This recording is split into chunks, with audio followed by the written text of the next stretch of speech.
Good morning. So this is your second lecture on RFIC design. So in last class we discussed about various units in RF design, voltage gain, power gain, then how to express signal in terms of dBm as an absolute measure and dB as a relative measure, and we have solved few numericals to understand how to convert from dBm to volts or dB, just to familiarize with the units, various units. And then we started looking at the various issues in RF design. So nonlinearity and noise are two major issues. So the rest of this unit we will discuss about nonlinearity, and noise will be dealt in next unit. So when I discussed about nonlinearity, in order to understand that in a better way, what we are doing is we are characterizing nonlinearity using a power series expansion. So if there is a nonlinear system and if you want to characterize that, you have to consider n number of terms. Just for mathematical simplicity, what I am doing is I am considering third order nonlinearity. That is why you have terms like alpha 1 x of t, alpha 2 x square t, and alpha 3 x cube t, plus alpha naught is your DC term. So to study the various components, to understand about nonlinearity, the conventional method is to perform a two-tone test. Two-tone test is nothing but assuming the input as a combination or a sum of two signals with amplitude A1, A2 at two frequencies omega 1 and omega 2. So why we are performing a two-tone test is because in RF design or in a transceiver or in receivers, always there will be some desired signal to receive, but apart from desired signal there will be a lot of interference. So we again will not be able to consider n number of interferers and perform this mathematical analysis. So we will consider two signals. So in certain cases one signal will be an interferer. In some cases we will consider more than one interferer signals. That analysis also will do. So after doing this simple mathematical analysis, we ended up with so many components. Those components are arranged in terms of frequency. So DC component, component at omega 1 and omega 2, which are the fundamental components, then 2 omega 1, 3 omega 1, and some mixing products. So these are the various components we got.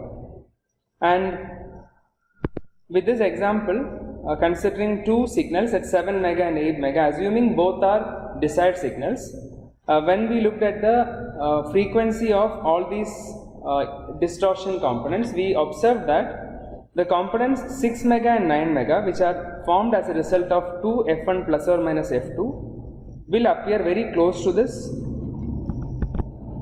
So in your spectrum, if this is your 7 mega and if this is your 8 mega line, these components like 6 mega will appear very close to 7 mega and 9 mega will appear very close to this.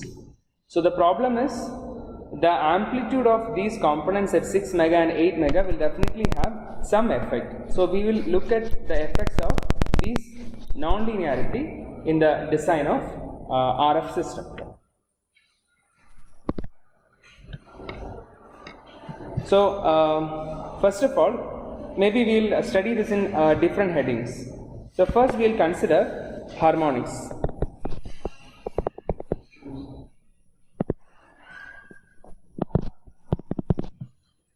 First we will consider harmonics. So for that, so a nonlinear system can be just represent, I can represent using this block. So this is not a linear one, nonlinear one. What I marked inside is the transfer carrier of this nonlinear block. Okay. So this is x of t input and this is y of t. So we already performed a two-tone test, but now I am not looking at the two-tone test. Even with a single tone I will get harmonic components, right? So assuming my input signal x of t as, for simplicity I will consider it as a cos omega t. That is my input signal. Right. For all the examples, I will consider third order nonlinearity. So x of t is a cos omega t. So if the system is nonlinear, I can write y of t as alpha naught plus alpha 1 a cos omega t plus alpha 2 a square cos square omega t plus alpha 3 a cube cos cube omega t plus etc. for the higher order terms, but limiting at third order nonlinearity. So what I have done is, instead of considering two tones, I am considering only one tone, because my intention is to study about harmonics.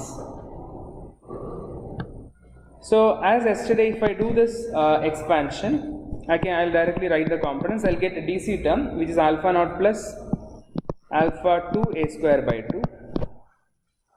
These two are the DC components, plus I'll get alpha 1a plus 3 by 4 alpha 3 a cube, which accounts for the fundamental component. So this is cos omega t component, plus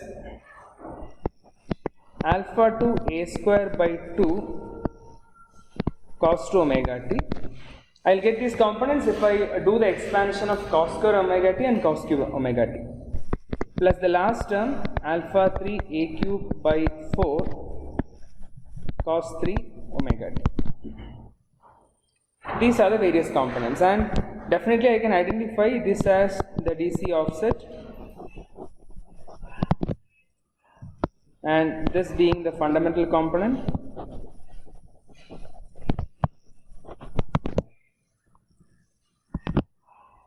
and here I can see this component appears at twice the twice the input frequency. So we will call this as second harmonic.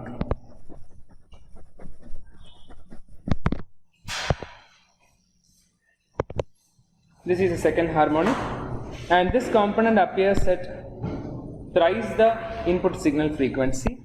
So this is known as third harmonic. So basically, what are harmonics? Harmonics are the components which appears at output, which appears at the integer multiples of fundamental frequency, right? So those are called harmonics. So output of any nonlinear system exhibits frequency components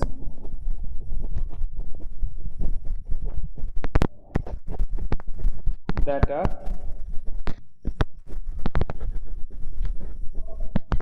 integer multiples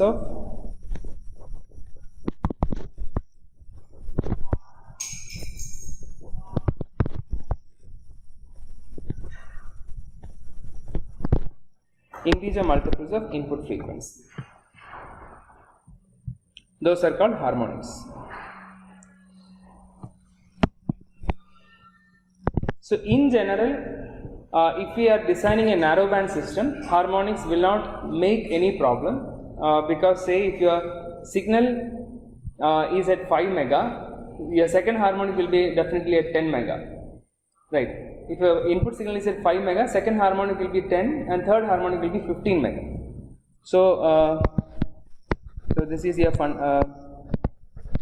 desired signal of interest, and this is your second harmonic at 10, and this is your third harmonic at 15 mega. So if you are designing a narrowband system, this will not be a problem, because narrowband system means the system bandwidth itself will be lesser than 10 mega. So the harmonic components will not appear at the output. But generally for wideband systems we need to consider, and there are certain effects for this harmonic components also. So out of all the harmonic components, the second harmonic will be generally stronger. So when we study about oscillators, we will see certain effects, how the second harmonic will affect. So as of now, we will neglect, or we will say that harmonics are safe as far as narrowband RF systems are designed, right? But still we do have a measure, we do have a parameter to characterize this harmonics. We call it as harmonic distortion.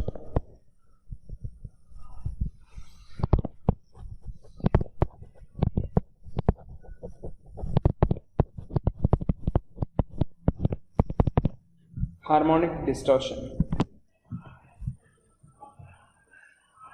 So harmonic distortion is defined as ratio of amplitude of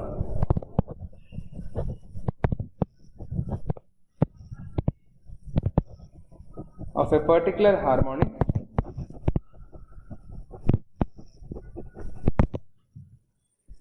to the amplitude of fundamental components.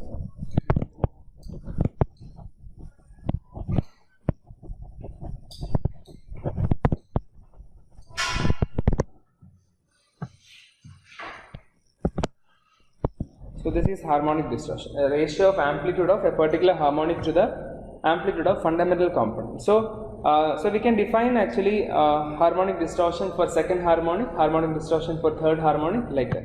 So can you write the expression for HD2?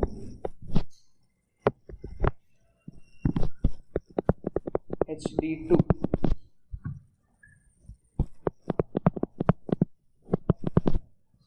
HD3. So if you have n harmonics, you can write the harmonic distortion for all these things. So second harmonic, the amplitude is alpha to a square by 2 divided by a fundamental is alpha 1a. So if I am taking only this the first part, actually a fundamental component will be alpha 1a plus 3 by 4 alpha 3 a cube, etc. Depending on the amplitude of a, I can consider this a cube term or I can neglect this. If your a is very small, your a cube can be neglected. Right. Even you can take this entire term, so it will be plus 3 by 4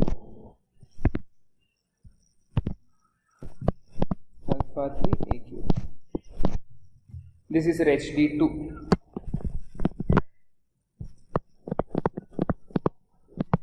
Similarly, your HD3 can be written as alpha 3 a cube by 4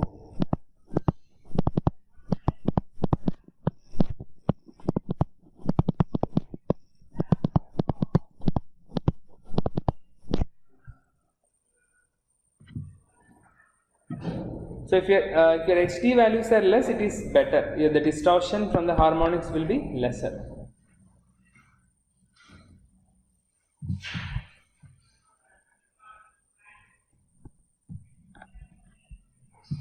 And one more note here is, as I mentioned, in narrowband RF systems, this harmonic distortion is actually an irrelevant indicator of the nonlinearity.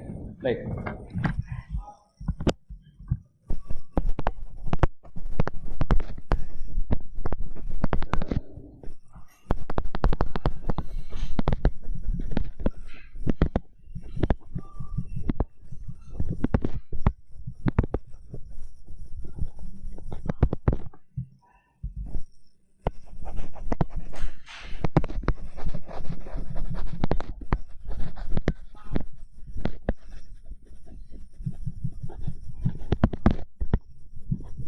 This is specifically to narrowband systems.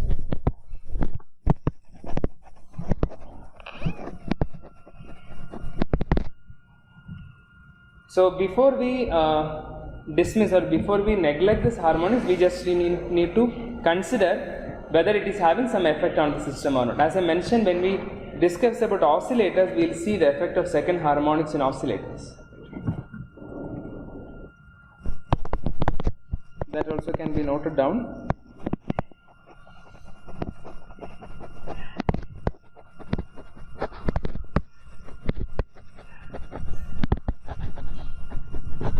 It should be considered before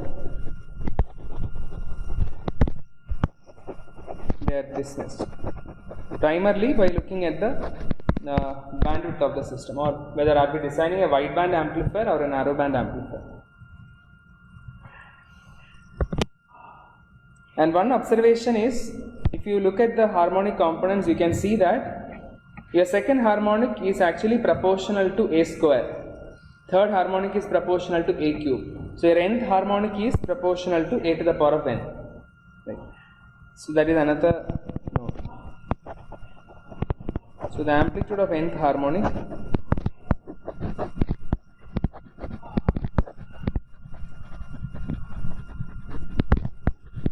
proportional to a to the power of n.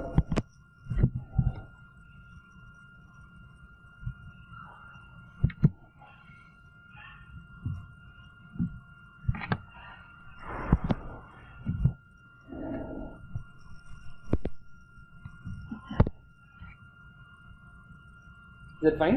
Any doubts? Okay. So write this question.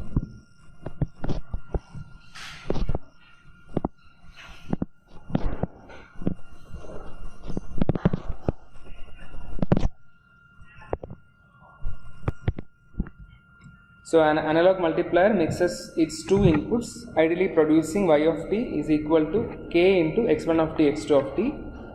Assuming x1 of t and x2 of t as a1 cos omega 1t and a2 cos omega 2t.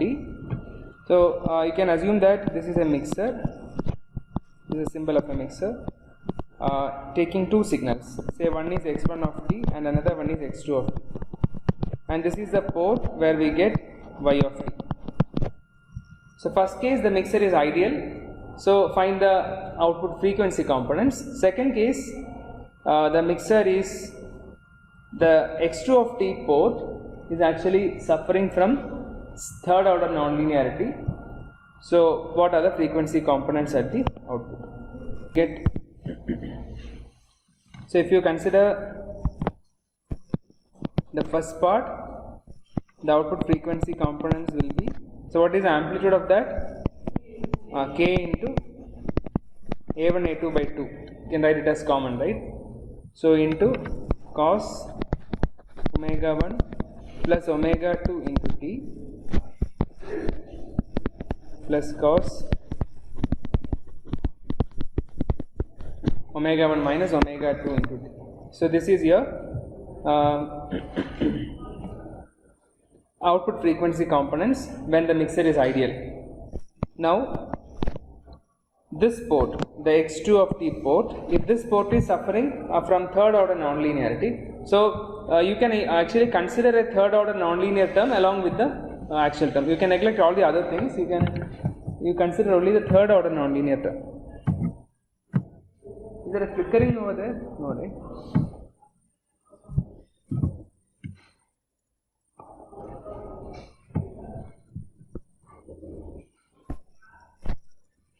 Yeah, so how to write the component? Y of t is equal to k a1 cos omega 1t is the signal coming at x1 of t. Now what will be the signal at x2 of t? The normal component is alpha a2 cos omega 2t, plus along with that I need to consider a third order nonlinear term. So that will be alpha 3 a2 cube by 4 cos 3 omega 2. So these two will be mixed and resultant components will be produced at the output.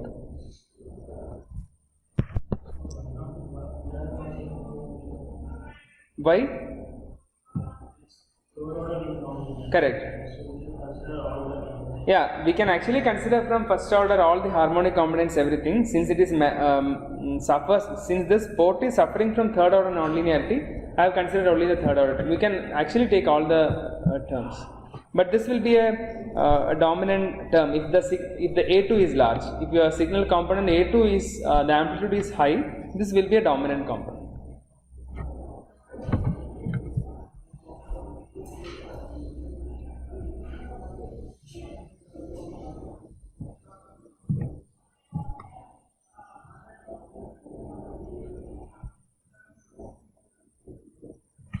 Right, so that is all about harmonics. That is one of the effect of nonlinearity. Harmonic components at the output. So you can write the components. You can multiply and you can write the various components at the output. So we will continue.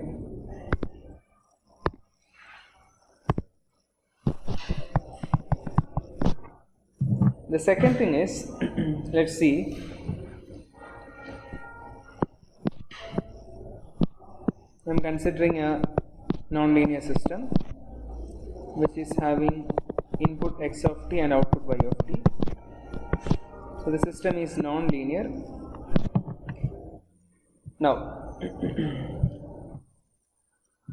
so now we look only at the fundamental gain component. So we have written all the components over here.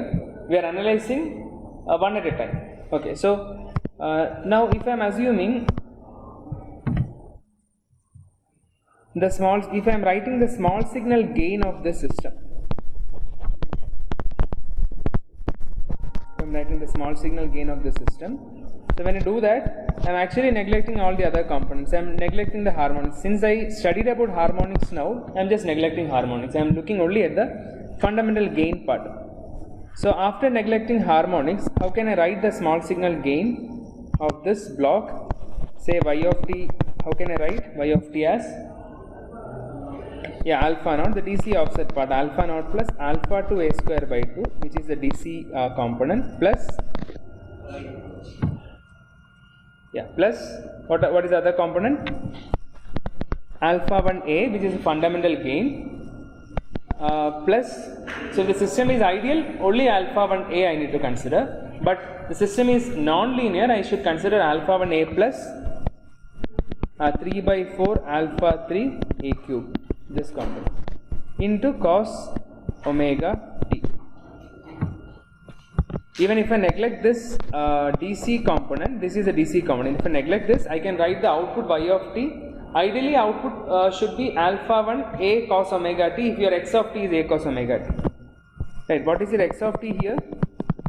It is a cos omega t. And the system is ideal, a linear system, your output should be having a component called alpha 1 into a cos omega t.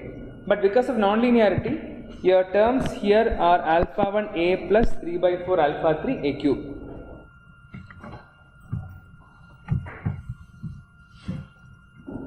Now, let's consider a few cases here.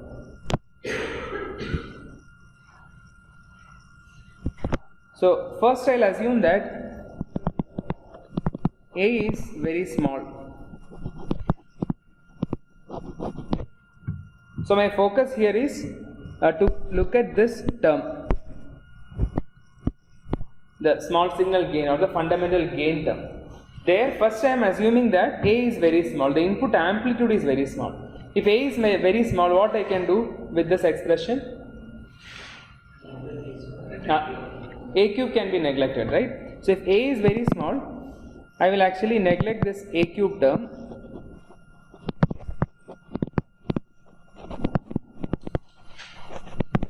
So that I can write this y of t approximately equal to, neglecting even the DC component, it is alpha 1 a into cos omega t.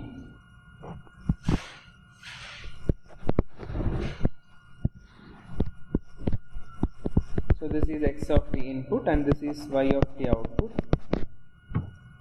drawing the transfer cara. So if a is very small, a cube term can be neglected, and in that case, how will be a transfer cara? It is a linear one. So your transfer cara will be something like this.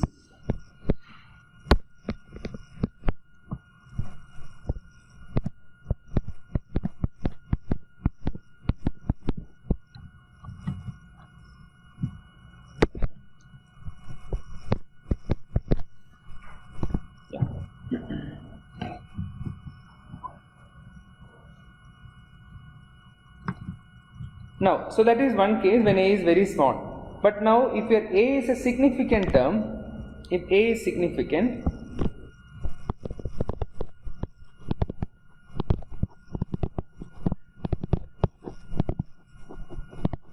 then a cube term cannot be neglected, right? Now, if your a cube term cannot be, if you are not neglecting this a cube term, how will be the response? If a is significant, I should write y of t same as this expression, that is alpha 1 a plus 3 by 4 alpha 3 a cube into cos omega t, right? Now, how will be the transfer cara? Or it depends on what? It depends on Definitely a cube term, and alpha 3 also, right? So you have a term here alpha 3, some constant, we don't know about that term. So depending on alpha 3, your transfer chara may show different behavior, right? So I am considering two cases here. Say your alpha 3 term is, so again this alpha 3 term can be positive or negative, right? Because we did not stated about the term. So there is a nonlinear term. As of now we don't know about the term much, but what we can say is alpha 3 term can be either a positive term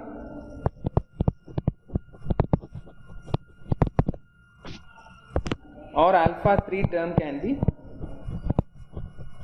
a negative term, right? Now, so what happens if alpha 3 term is a positive term?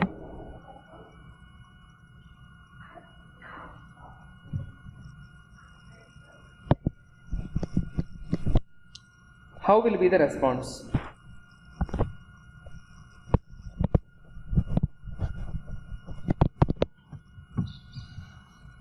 Whether it will be a straight line? It raises, right? So how it will be? So if alpha 3 is positive, I will draw a little just to know the difference. I am drawing very close to this, but what will happen? It will show some behavior like this, since alpha 3 is positive, right? Or I can say if alpha 3 term is positive, it will not go sharp like this. Yeah, okay. So if your alpha 3 term is positive, I can see this kind of, what to say, expansive characteristics. Actually your chara is expanding in this side. So I will write here as expansive characteristics when your alpha 3 term is positive. But tell me whether it is possible for your output to rise or shoot up just like this. What will be the limit?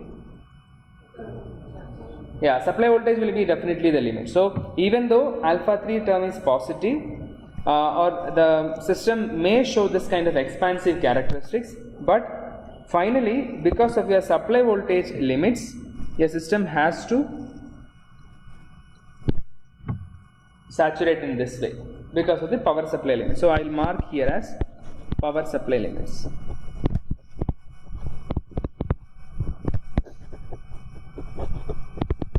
So this is one case when your alpha 3 is positive. But tell me what happens when your alpha 3 is negative. If positive shows an expansive chara, what will happen when the alpha 3 is negative?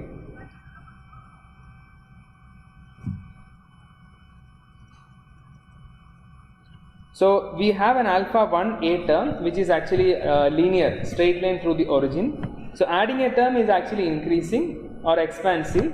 So if it's subtracting means I should go down, or I can say it will eventually compress. So that I will draw something like this. If your alpha 3 term is negative,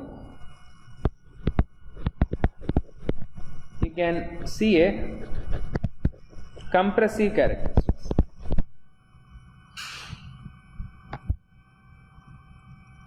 So whether alpha 3 is positive or negative, either by the supply voltage limits or by the nature of the system itself, we will finally get a compressive characteristics, right? So what is the meaning of this compressive chara?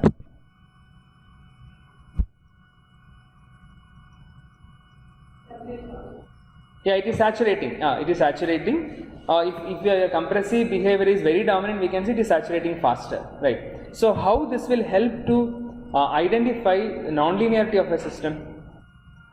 The system is linear, it will not show compressive chara. If the chara is compressive, can we say that the system is non-linear? Can we say that?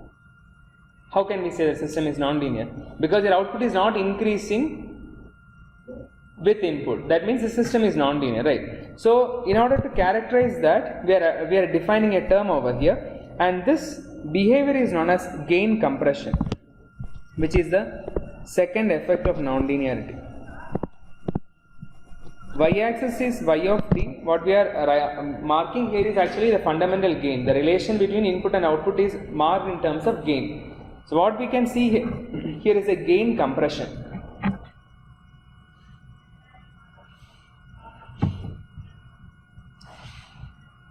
So in order to characterize this nonlinearity, a parameter is used. So you have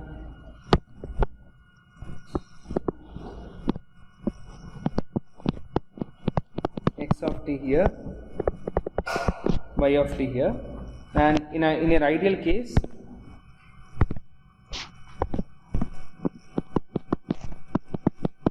this should be the chara, or this I can write as alpha 1 a cos omega t. When your x of t is a cos omega t, your y of t alpha 1 a cos omega t will be this. But we have seen that in any case, whether depending on alpha 3 positive or negative, finally we will get a compressive chara. In most of the cases, the system itself shows a compressive behavior. Alpha 3 will be negative in most of the cases. Yeah.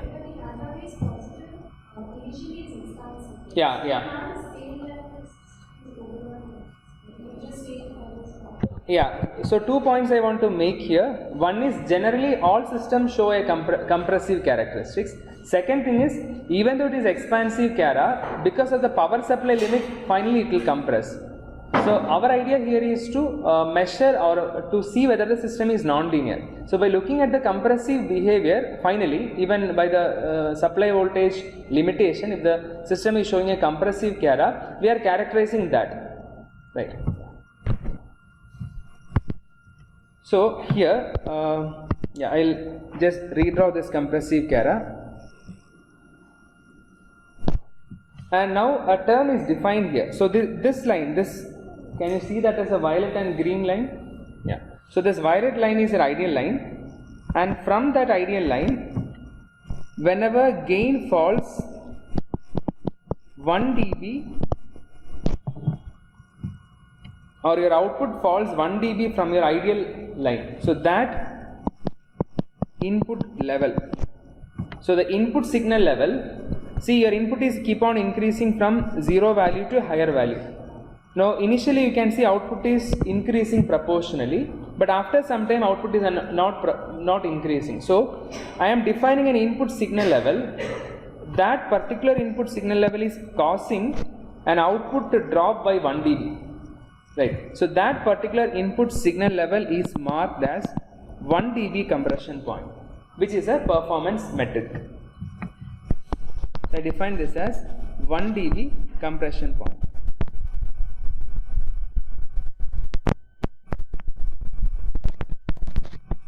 So what is this 1 dB compression point? The input signal level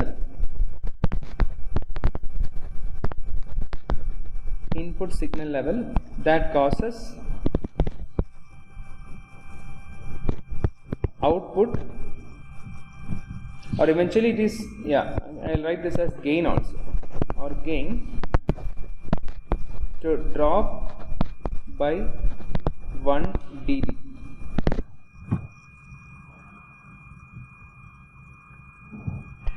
So that is known as, so this is basically what I have drawn here is alpha 3 negative. So that is defined as 1 dB compression point. So by looking at the 1 dB compression point, how can we say a system is more linear or less linear? So 1 dB compression point should be a higher value or a lesser value? If it is higher value, the system is more linear. Very good. Yeah. So that also you can make a note. If 1 dB compression point is more, if A1 dB is more, system is more linear.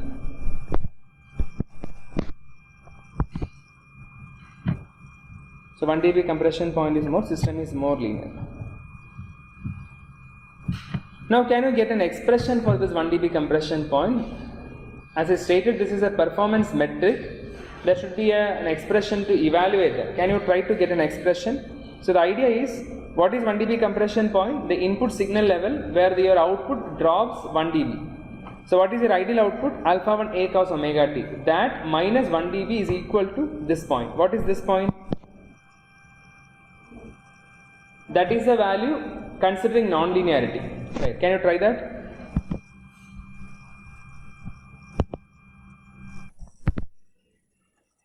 Yeah, so to define this 1 dB compression point, so what I can do is,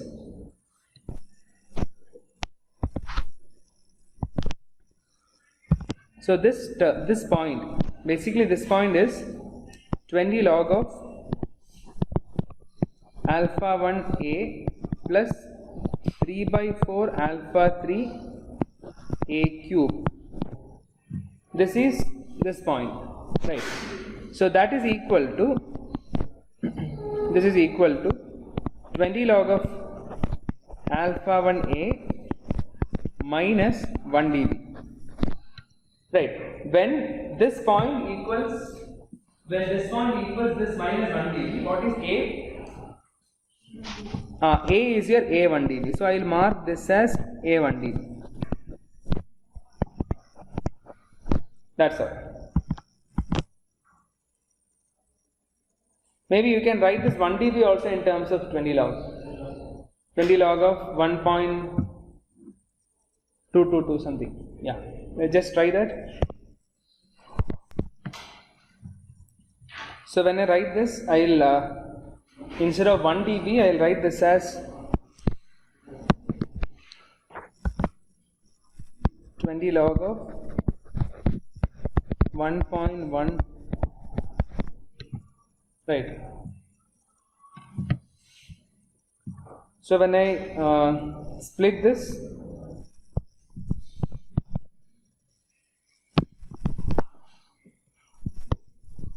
(20 log of alpha 1)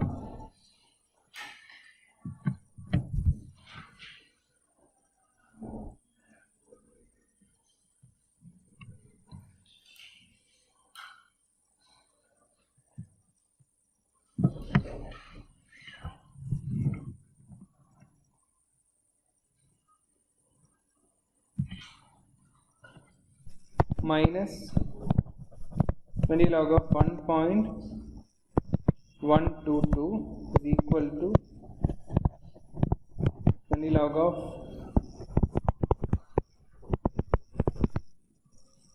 3 by 4 alpha 3 A1 square, where this A1 is A1 dB. Finally, you will get A1 dB as 0.145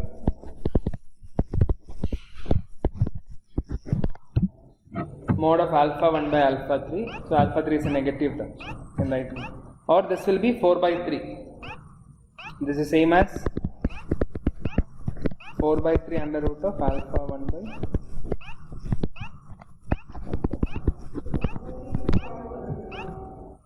4 by 3 into, yeah.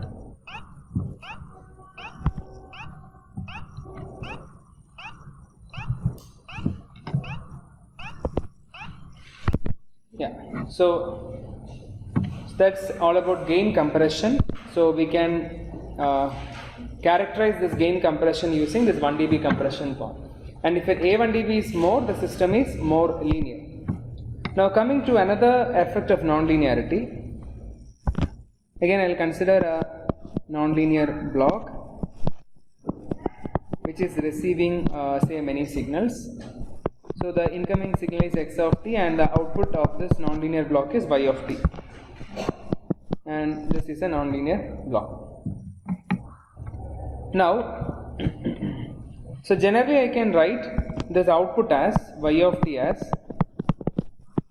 alpha 1 plus 3 by 4 alpha 3 A1 square plus 3 by 2 alpha 3 A2 square into A1 cos omega 1t. So what I have done is, considering two tones at the input, writing the expression for the fundamental gain, neglecting all the higher order terms, harmonics and DC component. Right. So in the previous gain compression, even since the input was only one signal, one term, this 3 by 2 alpha 3 A2 square term was not there. Now I am considering two. Are you following?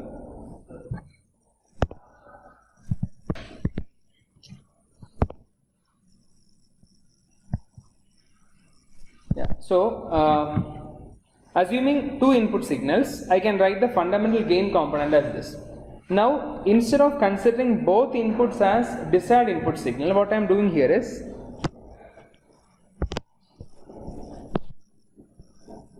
I am assuming out of these two input signals, one is a desired signal.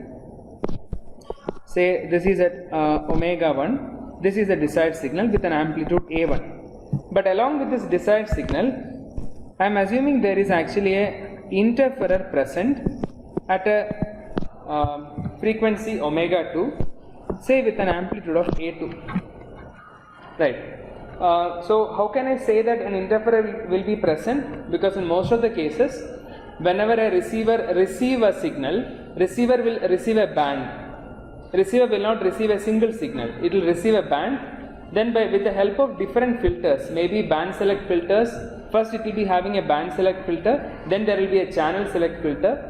So from the band it will filter the channel, from the channel it will again filter the corresponding signal. So anyway, receiver will receive a bunch of signals. So out of those bunch of signals, I am assuming that one signal is a desired signal which is at omega 1, which is actually a modulated signal, and another one strong interferer. Why I am telling strong interferer is I am assuming A2 amplitude as large.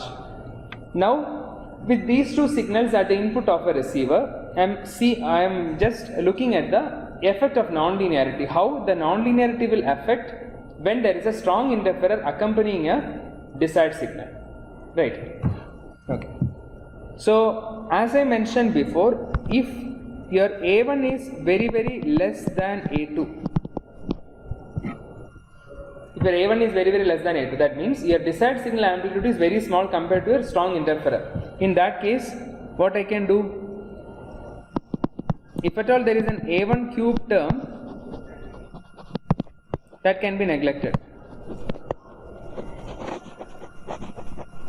So I wrote this expression by taking out A1 outside, right. So this will give you an idea that this is the signal, input signal is A1 cos omega 1t, and the whole terms inside the bracket is a result of nonlinearity and the fundamental gain term. So if I am neglecting this A1 cube term, how can I write this y of t? Y of t is alpha 1 plus 3 by 2 alpha 3 A2 square into A1 cos omega 1t, right. So a receiver is receiving two signals, one is a desired signal and another one is a interferer. Assuming interferer is strong compared to desired signal, so the A1 cube amplitude of the desired signal is neglected, and finally my expression is this.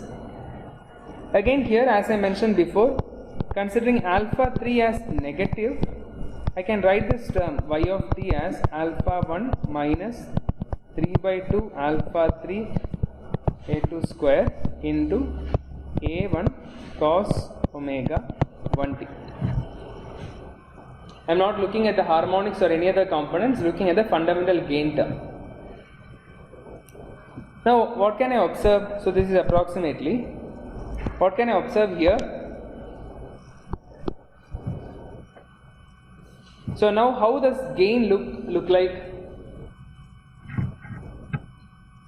Or whether your gain is depending on interferer signal? Yes, right. How it depends? Yeah, so I can write here that this gain is a decreasing function of A2. That means if A2 increases, your fundamental gain will reduce, right. Or at a large A2, even your gain can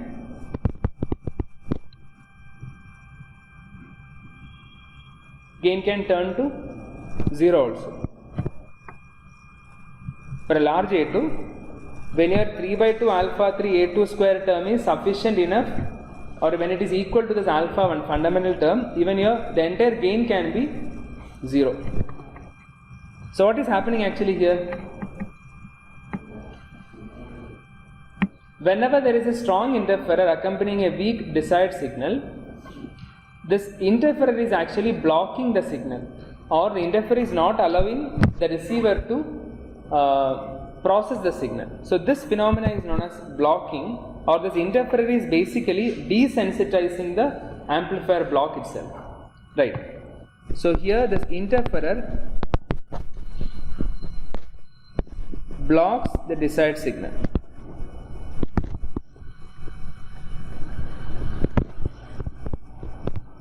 Thereby desensitizing the circuit. So this phenomena is called desensitization or blocking.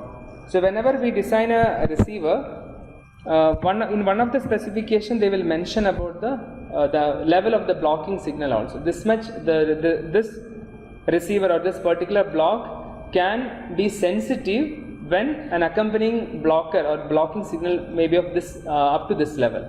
So if your blocking signal is more than this level, the circuit may be desensitized, right?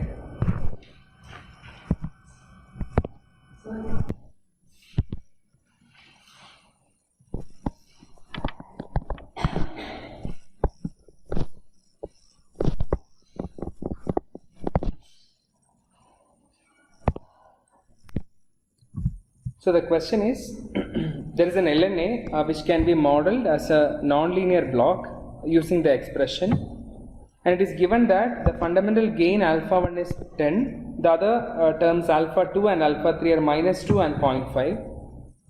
Assuming input to the LNA are one desired signal at omega 1 with 1 millivolt peak and another blocking signal, an interferer at omega 2 with peak amplitude of 2. So there are two parts to this question. One is, so I'll assume that I have an amplifier LNA with such and such terms. The first case is assuming that there is no filtering before LNA. That means the inputs here are directly one at omega 1 and another at omega 2. And by looking at the amplitude of omega 1, it is 1 millivolt and the other one is 2 volts. So significantly larger interferer. So first case is without any filtering, what is the gain of the desired signal from the LNA? Second case is if there is a filter before LNA and the minimum gain that is required for the desired signal is 19.5, how many dBs should the filter attenuate this blocking signal? So how should the filter treat this 2 volt interferer? That is the second part. Can you try? So the first part is in order to find the gain of the desired signal. So gain of the desired signal is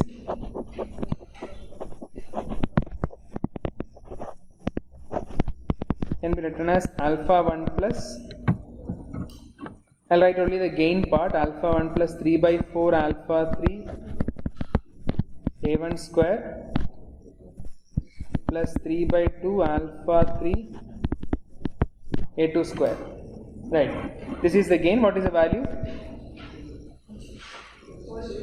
Okay. It is 7 volts per volt.